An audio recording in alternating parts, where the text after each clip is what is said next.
여러분, 우리가 보고 듣고 우리가 알고 있는 것이 사실인가요?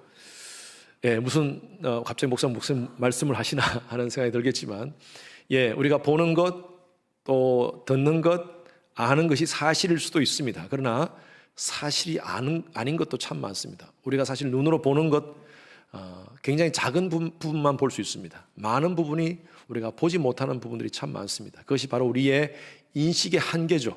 예, 우리의 인식, 우리가 듣는 것, 가청, 주파수 내에 있는 것만 들을 수 있어요. 우리가 보는 것도 마찬가지입니다. 한계가 있습니다. 가시광선 안에서 비춰지는 것만 우리는 볼 수 있습니다. 그래서 우리는 늘 한계를 가지고 살아가는 인생이라는 것을 우리가 인식을 해야 됩니다. 그래서 모든 일들을 바라볼 때 현상만 바라볼 것이 아니라 현상 뒤에 있는 본질을 우리가 바라볼 수 있는, 이것은 눈으로 바라보는 것이 아니라 깨닫는 것입니다. 그러한 안목이 필요합니다. 요즘 독감으로 고생하시는 분들이 많습니다. 콧물, 기침, 머리 아프고 열나고 감기 증세입니다. 그런데 정상으로 보면 현상으로 보면 코비드나 독감이나 비슷해요. 그런데 본질은 다릅니다. 코비드하고 독감하고는 본질 자체가, 바이러스 자체가 다릅니다. 코비드 바이러스와 인플루엔자 바이러스는 분명히 다릅니다. 우리 코비드 걸렸는데 그냥 코비드의 증상이 나타났다고 그냥 똑같은 머리가 아프고 감기 난다고 해서 감기약 먹으면 되지 않는다는 것입니다. 우리는 이 땅 가운데 살아가면서 현상만 바라보는 것이 아니라 본질을 바라보는 것이 참 중요합니다. 본질을 안다는 것은요, 사물의 핵심을 파악한다는 것입니다. 지금 코비드로 인해서 미국 내에 약 9만 명의 사람들이 사망했습니다. 그리고 전 세계 통계는 정확하지 않지만 제가 지난 목요일 날 인터넷을 보니까 전 세계에 지금 아프리카나 뭐 다른 나라들, 잘 파악이 되지 않은 그런 나라들 있는데 그런 나라들 빼고 전체적으로 다 보니까 지금 코비드로 인해서 사망한 사람이 655만 명, 전 세계. 엄청난 많은 사람들이 죽어가고 있습니다. 죽었고 죽어가고 있어요. 하나님 살아계시다면, 하나님은 선하신 분이신데 어떻게 인류에게 이렇게 고통과 아픔을 주실 수 있는가? 아마 여러분들 가운데서도 가까이 계시는 분들, 부모님이나 또 친척들 가운데서도 이렇게 코비드 때문에 어려움을 당한 분들이 계실 것입니다. 하나님이 살아계시다면 왜 이런 일이 우리에게 일어나는가? 하나님이 살아계시다면 왜 인류에 이런 아픔을 하나님이 주시는가? 우리는 이런 현상만 바라보고 때로는 하나님에 대해서 원망하고 또 실망도 합니다. 디아시아N이라는 뉴스 네트워크, 인터넷 뉴스 네트워크 그에서 편집장으로 일하는 비비안 라이츠라는 분이 한때 칼럼을 썼는데 이 칼럼이 전 세계 많은 사람들의 심금을 울린 적이 있습니다. 제목이 뭐냐면요, 코로나19 바이러스가 지구에게 보내는 편지라는 칼럼입니다. 코로나 바이러스 Letter to Humanity라는 칼럼입니다. 다 제가 읽지 않고요, 몇 가지만 중략을 해서 읽겠습니다. 지구는 속삭였지만 듣지 않았습니다. 지구는 말했지만 듣지 않았습니다. 지구는 비명을 질렀지만 당신은 무시했습니다. 그래서 나는 태어났습니다. 나는 당신을 처벌하기 위해 태어나지 않았습니다. 당신을 깨우기 위해 태어났습니다. 중략하고요, 당신의 탐욕을 멈추게 했습니다. 당신은 더 많은 시간을 생각해야 합니다. 무엇이 인생에서 가장 중요한 것인가를. 나는 당신을 깨우기 위해 여기 와 있습니다. 지구의 소리를 들으십시오. 당신의 영혼의 소리를 들으십시오. 왜 이런 코비드 바이러스라든지 이런 것들이, 이런 재앙들이 닥치는가? 하나님이 창조한 이 창조된 이 지구가 인간에 의해서 훼손되고 있다는 것입니다. 그래서 이런 코로나 바이러스를 통하여 지금 인간에게, 이 세상을 살고 있는 인간에게 경종을 울려주는 메시지라는 것입니다. 깨달으라는 거예요. 인간의 잘못된 탐욕으로 인해서 지구가 훼손되어지고, 뭐 코로나 바이러스뿐만 아니라 수많은 재앙들이 지금 인류에서 일어나고 있다는 것입니다.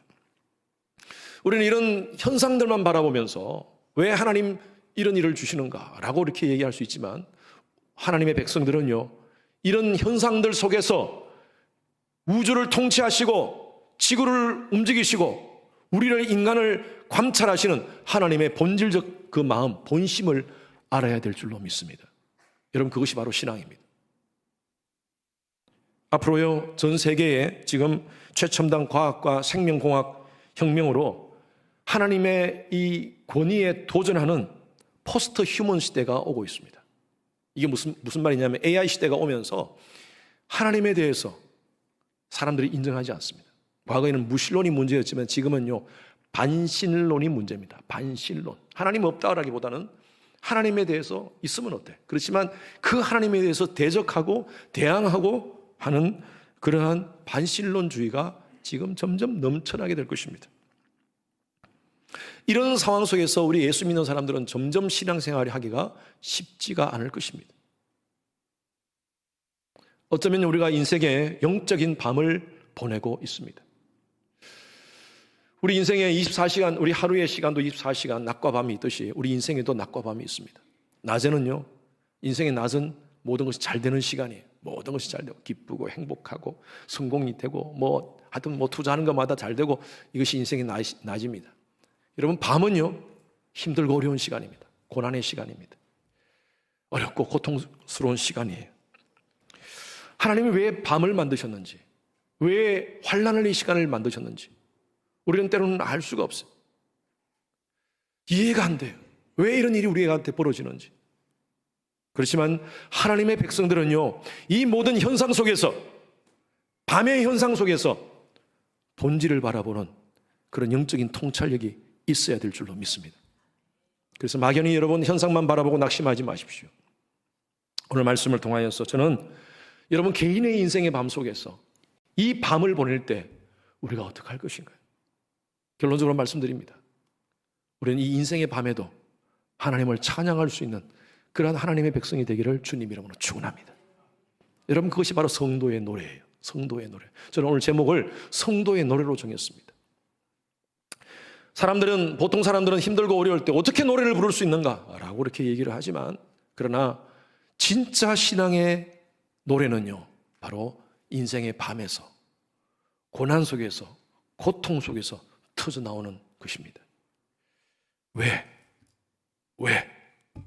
우리는요, 이 땅 가운데 살면서 성공을 타겟으로 사는 것이 아니라 하나님의 은혜로 살아가는 사람들이기 때문입니다. 예수 믿으면 고난 끝, 행복 시작. 여러분, 그렇다면요, 예수 안 믿을 사람이 어떻겠습니까? 예수 믿으면 사업도 잘 되고, 예수 믿으면 자녀들도 잘 되고, 예수 믿으면 질병도 없고, 예수 믿으면 모든 것이 다 잘 되고, 다 세상적인 성공하고. 여러분, 그러면 예수 안 믿을 사람은 어디 있겠어요, 세상에? 사도 바울은요, 그 당시에 고린도 교회에 이런 예수 믿는 것이 성공이다, 세상적인 성공, 세상적인 부를 줄 수 있다라고 생각하는 사람들에게 이 말씀을 주시는 거예요. 6장 1절에서 2절 말씀 다 같이 읽습니다. 시작. 우리가 하나님과 함께 일하는 자로서 너희를 권하노니 하나님의 은혜를 헛되이 받지 말라. 이르시되 내가 은혜 베풀 때에 너희에게 듣고 구원의 날에 너를 도왔다 하셨으니 보라, 지금은 은혜 받을 만할 때요, 보라, 지금은 구원의 날이로다. 여러분, 은혜가 뭡니까? 은혜는 카리스라는 것인데 이건 선물이라는 뜻입니다. 선물. 우리가 기독교적인 관점에서 은혜라는 것을 제가 설명해 드린다면, 하나님께서 죄인된 인간들에게 공짜로 주시는 선물이에요. 이것이 은혜입니다. 그런데 이것은요, 우리에게 공짜로 주신 것 같지만 굉장히 프레셔스한 선물이에요. 가치 없는 것이 아니라 엄청난 가치를 하나님께서 대가를 지불하시고 이 선물을 주셨어요. 창조주 하나님께서 인간의 죄인된 인간들을 다 사망 가운데 보낼 수가 없어서 하나님이 인간을 구원하시기 위해서 계획을 세우셨어요. 그것이 바로 지금부터 2000년 전의 십자가 사건이었습니다. 인생 가운데 아무도 의인이 없기에 친히 당신이 인간의 몸을 입고 이 땅 가운데 오셨어요. 그리고 십자가에 달려 죽으셨어요. 십자가에서 몸을 찢기시고 피를 흘리시면서 인간을 죄를 대속하셔서 십자가에 달려 죽으셨어요. 그리고 우리에게 복음을 주셨는데 그 복음이 뭐냐면 그 십자가의 예수가 나를 위해서 십자가에 달리신 구원자이심을 믿는 자들에게 하나님께서 하나님의 자녀가 되는 놀라운 은혜를 우리에게 주신 줄로 믿습니다. 여러분, 저와 여러분들은 이 은혜를 받은 자인 줄로 믿습니다. 이것이 은혜예요. 여러분, 이 은혜는요, 정말 무가치한 것이 아니지 않습니까? 얼마나 소중한 가치라는 거예요. 사도 바울이 지금 오늘 우리에게 얘기하는 거예요. 이 땅 가운데 살면서 하나님의 자녀라고 말은 하는데 여전히 세속적인 관점으로 세속적인 그런 삶을 가치관으로 살아가는 우리들을 향하여 하나님이 우리에게 말씀하시는 거예요. 십자가의 은혜를 훼손하지 말라는 거예요. 이 당시 고린도 교회는요, 고린도 지역 안에 있는 교회입니다. 고린도 지역이라는 것은 여러분 잘 알다시피 그 지역은 무역 도시입니다. 비즈니스 하는 사람들이 많았어요. 사람들의 관점은요, 모두가 관심은 바로 돈 버는 겁니다. 돈 버는 거. 어떻게 하면 돈을 많이 벌까? 예. 그래서 돈 버는 것이 그들의 삶의 우상이 되어버렸어요. 돈이 우상이 되어버렸어요. 돈. 그리고 항구 도시입니다. 그 도시가. 항구 도시라서 많은 사람들이 오고 지나가는 그 도시는 음란한 도시였어요. 쾌락과 음란의 도시였습니다.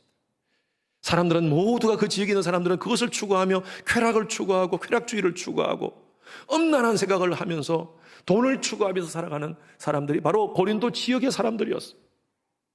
문제는 이러한 잘못된 가치관이 교회로 스며들기 시작하는 거예요. 교회에서 교회 다닌다 하면서 신앙생활 한다 하면서 할렐루야 하나님 믿는다고 말은 하지만 여전히 똑같은 세상 사람들과 같은 가치관을 가지고 똑같은 그런 음란한 생각을 가지고 교회 신앙 놀이하는 사람들이 있었다는 거예요.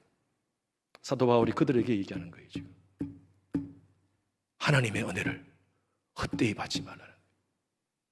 이 은혜가, 이 놀라운 십자가의 가치가 얼마나 소중한데 어떻게 이것을 cheap grace로 바꿀 수 있느냐. 하나님께서 우리에게 주신 이 은혜는요, cheap grace가 아닙니다. precious한 거예요. 그런데 사람들이 너무나 그 하나님의 은혜를 너무나 가치 없는 것으로, 아니 알고는 있지만 그것을 가치를 훼손하며 살아가는 하나님의 사람들이 얼마나 많은지. 오늘날 우리의 모습들은 어떻습니까? 여러분, 우리가 예수를 믿고 산다는 것은 엄청난 가치를 소유한 사람들이에요. 그럼에도 불구하고 여전히 세상 속에서 세상 사람들이 추구하는 그 가치를 가지고 살아가는 우리의 모습들이 아닌지 오늘 우리에게 주시는 말씀이에요. 하나님의 은혜를 훼손하지 말라는 거예요. 이 십자가의 가치를 훼손하지 말라. 그러면서 얘기합니다. 지금은 은혜 받을 만할 때요. 보라, 지금은 구원의 날이로다. 하나님께서 우리에게 은혜를 주셨다는 거예요. 여러분, 구원에 대해서는 두 가지를 사람들이 보통 일반적으로 얘기합니다. 하나는 자력 구원, 하나는 타력 구원. 타력 구원은, 자력 구원은 스스로 내가 구원을 얻는 거예요.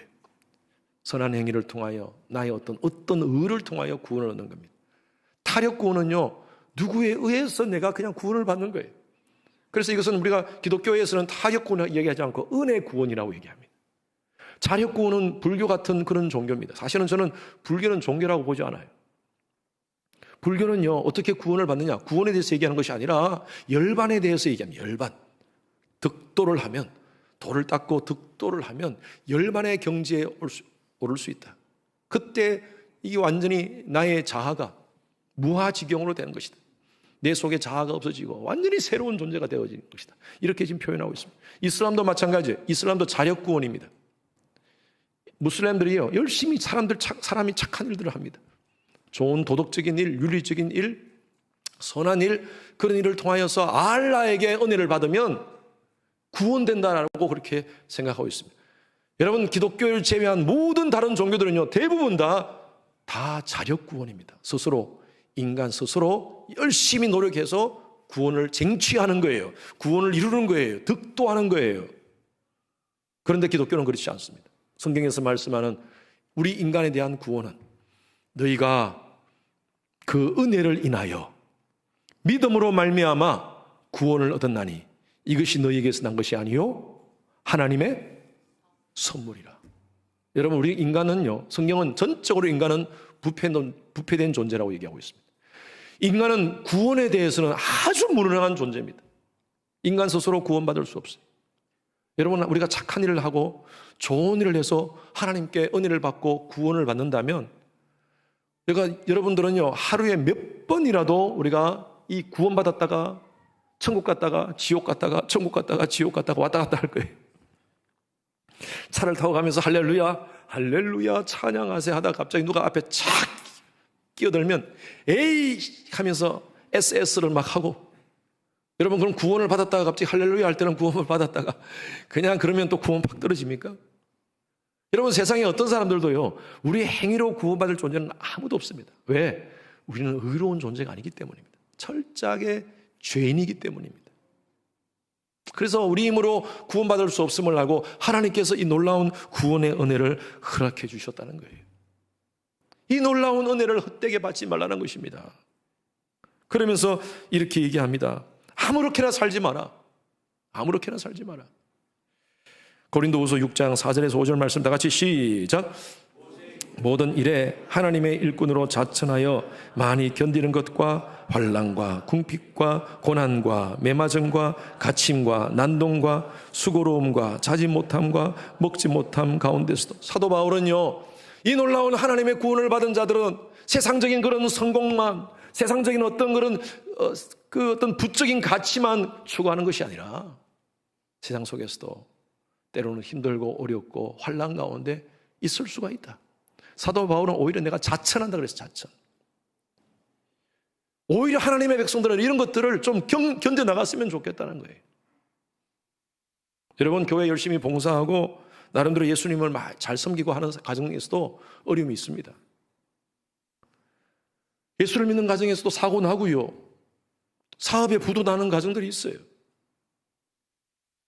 제가 잘 아는 목사님들도 가정의 어려움을 당하는 가정들이 있습니다. 오스틴의 가장 미국 교회 큰 교회가 목사님도 자녀가 교통사고로 났잖아요. 제가 존경하는 목사님, 세럴백 교회 리고렌 목사님 가정도 그 자녀가 자살을 했어요. 어떻게 목회자 자녀가 자살을 할 수 있느냐, 큰 이슈가 됐었습니다. 한동안 큰 목사님이 눈물로 쓴 편지를 공개하면서 읽은 적도 있는데, 여러분, 목회자 가정에도 이런 일이 있을 수 있습니다. 예수 믿으면 행복 시작, 고난 끝 아닙니다. 왜 그럼에도 불구하고 우리가 왜 예수를 믿습니까? 여러분, 세상에서 주는 행복이라는 것, 세상에서 주는 성공이라는 것 가치보다 더 소중한 가치가 우리에게 있기 때문입니다. 그것이 뭐냐면 바로 영생이라는 가치입니다. 나 보내신 이를 믿는 자는 영생을 얻었고 심판에 이르지 아니하나니 사망에서 생명으로 옮겼느니라. 여러분, 우리는 죽으면 영생으로 이어지는 사람들이 아닙니다. 저와 여러분들은요, 지금부터 우리가 예수를 믿는 즉시 영생을 살고 있는 자들이에요. 믿으시는 분 아멘. 저와 여러분들은 지금부터 영생을 사는 존재예요. 제가 개인적으로 참 좋아하는 찬송가인데, 찬송가 9장입니다. 9장. 하늘에 가득 찬 영광의 하나님. 이 가사 4절이 얼마나 은혜가 되는지. 주 앞에 나올 때 우리 마음 기쁘고 그 말씀 힘되어 새 희망이 솟는다. 고난도 슬픔도 이기게 하시옵고 영원에 잇대어 살아가게 하소서. 이거 아는 사람이 별로 없네. 영원에 잇대어 살아가는 사람. 저는 이 한국말이 너무 멋져요. 잇대어 살아간다는 말. 잇대어 살아간다는 말. 예. 저와 여러분들은요, 죽어서 영혼으로 연결되는 사람이 아니라 지금부터 우리는 영혼을 사는 자들입니다. 그러니까 우리 가치관이 달라야 돼요. 우리는 지금부터 영혼을 사는 자들입니다. 이 땅 가운데 살면서 세상적인 가치관을 가지고, 세속적인 그런 가치관을 가지고 그렇게 추구하며 살아가는 인생들하고 다르게 우리는 영혼의 가치를 두고 살아가는 사람들이에요. 세상의 성공이 아니라 하나님의 은혜로 살아가는 자인 줄로 믿습니다. 그래서 때로는 예수님 때문에 고난당하고 손해보고 왕따당하고 불이익당하고 때로는 인간적으로 비참해지는 환경 속에서도 우리는 하나님 바라보고 그 현상만 바라보는 것이 아니라 이 현상 가운데 이 모든 것들을 주관하시고 이끄시는 하나님을 바라보고 손을 들어 하나님을 찬양할 수 있다는 것입니다. 할렐루야. 여러분, 그러한 성도 되시기 바랍니다. 두 번째로는요, 우리는 없는 자가 아니라 가진 자입니다. 고린도후서 6장 8절 말씀 다 같이 시작. 영광과 욕됨으로 그러했으며 악한 이름과 아름다운 이름으로 그러했느니라. 그러했다 이 말이 뭡니까? 그렇다는 거예요. 당연하다는 거예요. 아니, 우리가 예수 믿는 삶이 영광의 삶, 그리고 아름다운 이름으로 사람들 앞에 인정받는 그런 삶이 늘 그렇게 계속 지속된다면 아까 말씀드린 대로 예수 안 믿는 사람 어디 있겠습니까? 그런데 사도 바울이 그렇다는 거예요. 그러하다는 거예요. 뭐가 그러다는 것입니까? 영광도 있고 욕됨도 있고 참 모든 것이 잘 될 때도 있고 때로는 정말 힘들고 어려울 때도 있다는 거예요.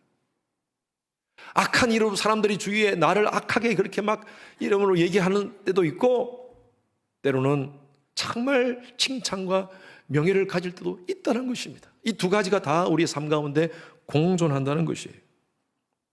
다른 말로 하면 예수 믿는다고 해서 모든 것이 잘 되는 것은 아니다는 거예요.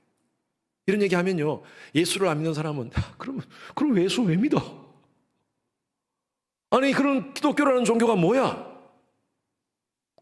아니, 다른 종교는 열심히 남녀 호랭교도 계속 복 빌고 불교에도 복 빌고 계속 복 빌면서 복 받는 것이 목적인데, 아니 예수를 믿고 기독교를 갖는 것이 복을 위한 것이 아니라면 그럼 모순 아니냐? 세상 사람들은요 그걸 모순이라고 얘기합니다. 그런데 저는 이렇게 말씀드리고 싶어요. 이건 모순이 아니라 역설이다. 역설은 패러독스, 여러분 아시죠? 패러독스. 역설이라는 것을 사전적으로 얘기하면 겉으로 모순되고 불합리하게 보이더라도 실제적으로는 합당한 의미를 가지는 진술, 이것이 바로 패러독스입니다. 역설적 설명, 역설적 진술. 근데 예수님께서는요 우리의 삶 가운데 하나님의 백성의 삶을 역설적으로 많이 표현하셨어요. 치는 것이 이기는 것이다. 버리는 것이 얻는 것이다. 죽는 것이 사는 것이다. 여러분, 세상적인 관점에서 본다면 이건 말도 안 되는 얘기예요. 아니, 버리면 잃어버리는 건 없어지는 건데 어떻게 거기에 얻는 것이 되느냐? 죽으면 끝나는데, 우리 인생이 생명 하나밖에 없는데 죽으면 끝나는데 살게 되다니. 여러분, 이 세상에 가장 큰 역설이 어떤 역설인 줄 아세요? 바로 십자가입니다. 십자가. 창조주 하나님, 천지 만물을 주관하시는 그 하나님, 모든 것을 다 아시고 또 통치하시고 당신의 의지대로 모든 것들을 할 수 있는 하나님이 인간을 구원하시기 위해서 2000년 전에 골고다 언덕 위에 십자가에서 죽으셨어요. 여러분, 이게 역설 아닙니까? 어떻게 죽을 수 있는가? 모순 아니에요? 창조주가 인간을 위해서 죽었다는 거예요. 그런데 여기에 역설이 있는 겁니다. 그 십자가의 죽으심은 모든 사람을 구원하시기 위한 거예요. 하나님이 세상을 이처럼 사랑하사 독생자를 주셨으니 이는 저를 믿는 자마다 영생을 얻게 하려 하심이라. 여러분, 이것은요 전 세계 우주의 전 우주적 역설입니다. 여러분, 많은 사람들은요 이것이 말이 안 된다고 생각합니다. 문제는 많은 밖에 있는 사람들이 아니라 교회 안에 있는 사람도 똑같이 그렇게 생각하고 있어요. 어떻게 그게 말이 돼? 아니, 교회 다니면 잘 먹고 잘 살아야 되는 거 아니야? 교회 다니면 모든 것이 좀 잘 돼야 되는 거 아니야? 저는 여러분 분명히 믿습니다. 성경에도 그렇게 말씀하고 있고요. 우리가 하나님 잘 섬기고 하나님 나라를 위해서 살면 그러면 하나님께서 우리에게 복을 주십니다. 저는 믿어요. 여러분, 그렇게 복 받는 여러분 되시길 바랍니다. 그러나 그게 우리의 본질이 아니라는 거예요. 그게 우리의 본질이 아니라는 거예요. 저는 여러분들이 복 받기를 바라요. 저도 매일매일 여러분 가정을 위해서 기도하면서 여러분들의 가정에 어려움이 없고 아픔이 없고 문제가 없고 사고도 없고 질병도 없고 그렇게 되기를 기도하고 있습니다. 그런데 성도들의 어려운 가운데 있는 가정들이 있어요. 왜요? 여러분, 이게 설명이 안 돼요. 인간의 이성으로 설명이 안 돼요. 그러나 저는 분명히 믿습니다. 하나님 살아계심을 믿습니다. 그리고 하나님은 우리의 삶을 통치하고 계시는 줄로 믿습니다. 늘 말씀드린 대로 하나님의 백성들은 하나님이 책임져 주십니다. 여러분, 인생에 있어서요 모든 것이 논리적으로, 합리적으로, 이성적으로 다 설명되어지고 다 이해되어진다면 사실은 종교가 필요 없어요. 신의 도움 없이 우리는 살아갈 수 있어요. 아니, 어쩌면 우리가 다 신이에요. 모든 것을 다 알고 있는데, 다 설명되어지고 있는데, 다 우리의 이성으로 다 알고 있다면 여러분, 우리는요, 신이 사실 필요 없을 겁니다. 그런데 아까 제가 서론에서 말씀드린 대로 우리 인생은요, 한계가 있습니다. 인식에 한계가 있습니다. 근데 안타까운 것은 이 세상에 많은 사람들이 인간의 이성으로 모든 것을 다 이해한다고 생각해요. 그리고 이성 밖에 있는 이해되지 않는 부분에 대해서는 인정하지 않으려고 그래요. 여러분, 인간이 이성 중심으로 살 때, 이성의 논리로 살 때 행복할 수 있을까요? 인간의 이성에는요, 죄성이 묻어 있습니다. 그래서 인간은 철저하게 자기중심적으로 생각하려는 논리가 있어요. 자기 중심을, 같은 것을 보더라도 자기 중심적으로 해석합니다. 다 달라요. 똑같은 현상을 바라보면서 해석이 달라요. 해석이 달라. 그렇지 않습니까? 왜 그런 줄 아세요? 죄로 파손된 자기 중심적 이성적으로 그것을 해석하는 거예요. 러시아의 대통령 지금 푸틴이 이성이 없는 사람입니까? 그 사람 미친 사람이에요? 우리 밖에서는 그렇게 얘기하죠. 러시아 안에서는요, 지금 얼마나 큰 칭송을 받는 대통령인지 몰라요. 철저하게 자국의 이익을 위해서 한다고 얘기합니다. 그런데 이것도 현상이에요. 그런데 그 속을 들여다보면요, 권력의 탐욕입니다. 탐욕. 여러분, 그 속에 진짜 자기 나라를 위해서 그렇게 희생할까요? 그렇게 얘기할까요?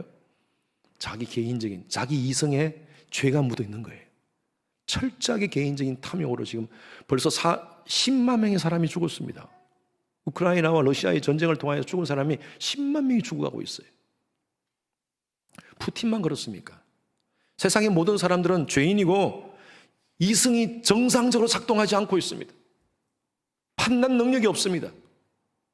1800년대 합리주의, 계몽주의 시대 때 산업과 과학이 발달하면요, 인간에게 유토피아가 올 줄 알았습니다. 그래서 산업이 발달하면서 산업혁명이 만들어지고, 그러면서 수많은 사람들이 고용이 되고, 공장에 고용이 되고, 야, 이제 살만하구나, 이제 살 수 있구나라고 사람들이 생각했어요. 왜? 일자리가 생기니까. 그리고 엄청나게 과학이 발달하기 시작했습니다. 그런데 그 과학이 인간을 유토피아로 만들었어요. 1900년대 초에 엄청난 전쟁들이 일어났습니다. 1차 대전, 2차 대전을 통하여 수백만 명의 사람이 죽었어요. 핵폭탄으로 엄청난 많은 사람들이 죽었어요. 이제는 앞으로는요, 여러분, 인간의 이성으로 만든 이 과학의 발전으로 만들어진 이 무기가요, 이건 뭐 인간의 상상을 초월하는 그런 파괴력을 가지고 있습니다. 이제는 폭탄 하나 터뜨리면 과거에는 몇십 명이 죽는 것이 아니라 이제는 수백만 명이 죽게 되는 것이죠. 어쩌면 수천만 명이 죽게 될 수도 있어요. 이런 시대에 우리는 살아가고 있습니다. 지금 푸틴도 핵무기를 지금 만지작거리고 있지 않습니까? 만약에 전세가 약해지면 이거 내가 만지겠다고. 여러분, 인간의 이성, 인간의 과학이 인간의 유토피아를 만들고 있나요? 철저히 인간의 이성은요, 죄성에 묻어 있다는 거예요. 다윈의 진화론. 여러분, 하나님의 창조주를 대적하면서 다윈이 진화론을 발표해놓고 인간은 아메바로부터 진화되어서 원숭이에서 인간이 되었다라고 얘기하고 있습니다. 여러분, 그것으로 인생이 행복해졌나요? 아니에요. 인간은 점점 동물화되고 있습니다. 인간과 동물의 차이점이 없어요, 이제는. 진화론 속에서는요, 인간은 하나의 동물에 불과합니다. 아주 진화가 잘 된 동물에 불과합니다. 그러니까 동물의 욕구로, 동물의 본능으로 살 수 있다는 거예요. 거기는 신도 인정되지 않습니다. 여러분, 우리는 이런 시대에 살고 있으면서 우리가 이성의 합리적인 생각에, 과학에 의존해야 할까요? 저는 요즘요, 대통령이 안 부러워요, 정말. 한국 대통령, 미국 대통령 보니까 너무 불쌍해 보여요. 이런 말씀드리기 좀 미안하지만 얼마나 힘들까? 얼마나 힘들까? 예. 저와 여러분들은요, 정말 주 안에서 행복한 그런 삶을 살고 있는 줄로 믿습니다. 저와 여러분들은 영혼에 잇대어 살아가는 사람입니다. 그래서 저는 요즘 예수 안 믿고 돈 많이 벌고 예수 안 믿고 권력과 명예 가진 사람들 불쌍해 보여요. 불쌍해 보여요. 그러나 우리는 없고 명예도 없고 권력도 없고 가진 것도 없지만 예수 믿고 천국에 잇대어 영원한 삶에 잇대어 살아가는 저와 여러분들은 정말 가장 행복한 사람인 줄로 믿습니다. 영원한 가치를 추구하며 살아가기 때문에. 그래서 사도 바울이 이 고백하는 거예요. 오늘 말씀 6장 9절에서 10절 말씀 다 같이 읽습니다. 시작. 무명한 자 같으나 유명한 자요, 죽은 자 같으나 보라 우리가 살아있고, 징계를 받는 자 같으나 죽임을 당하지 아니하고, 근심하는 자 같으나 항상 기뻐하고, 가난한 자 같으나 많은 사람을 부유하게 하고, 모든 것을 가진. 세상적인 관점에서 본다면 바보같이 보여요. 아니 어떻게 그렇게 살 수 있어? 힘들고 어려운 상황 속에서도 웃고 있어. 우리가 미쳤습니까? 왜? 이 상황 속에서 하나님의 손길을 인정하기에. 겉으로는 무명한 것 같지만 하나님 보시기에는 유명한 자라는 거예요. 죽어 있는 것 같지만 우리 속에 예수의 생명이 살아있는 줄로 믿습니다. 징계받아서 고난 속에 있는 사람 같지만 예수 안에 세상이 줄 수 없는 평강을 누리며 살아갑니다. 근심하며 고난 가운데 산 것 같지만 우리의 영혼과 삶은 부유합니다. 겉으로 보기에는 아무것도 없는 사람 같지만 예수를 소유하기에, 아니 영생의 가치를 알고 영생을 소유하고 살기에 저와 여러분들은 모든 것을 가진 자인 줄로 믿습니다. 할렐루야. 여러분, 그래서 우리는 고난 속에서 하나님 찬양할 수 있습니다.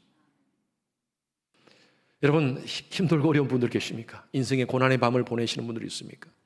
여러분, 그 자리, 그 시간이 바로 하나님의 존재를 인정하고 하나님을 찬양하는 시간입니다.